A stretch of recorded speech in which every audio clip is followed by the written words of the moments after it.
Good morning. My name is Hunter Williams. I serve on the Birmingham City Council. I chair Economic Development and Tourism.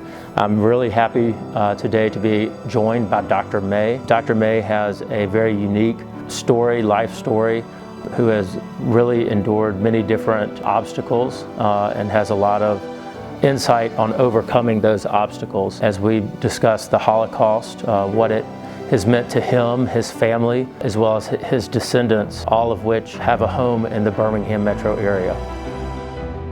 The persecution of the Jews started immediately after Hitler came to power in 1933.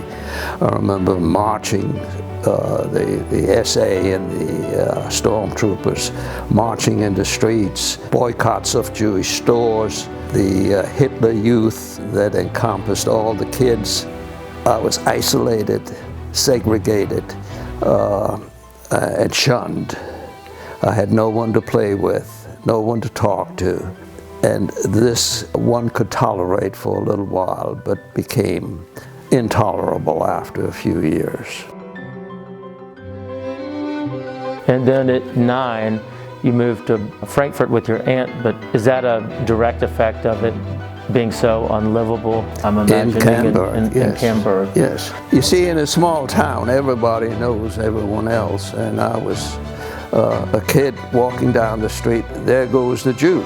Can you go into a little bit about Frankfurt, what it was like? You moved there when you were 9 years old. You were there, was it just you and your aunt at that time there, or did you have other family members there? That's just my aunt and I.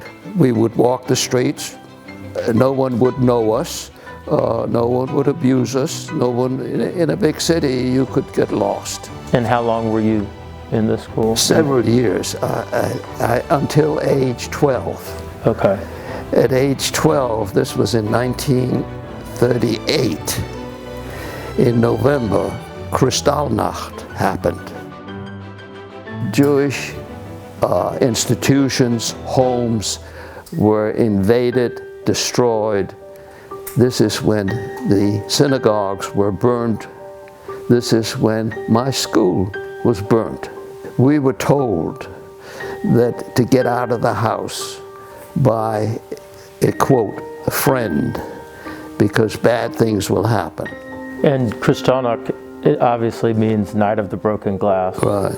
I think during that day and night, approximately 91 people of the Jewish faith were killed, and I think around roughly 30,000, which is obviously an estimate, were sent to concentration camps. President Roosevelt condemned what happened that day and withdrew his ambassador from Germany. But there were no changes in immigration law for anybody of the Jewish faith. As a matter of fact, immigration laws did not change at all at that time for anybody of the Jewish faith in all of Europe. Can you go into what that did in terms of for you personally and your family? Well, by this time, our economic sources had dried up. The store was closed. Schools were closed as a result of Kristallnacht.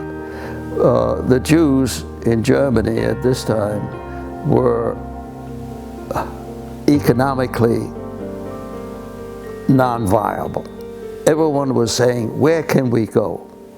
There was no place open.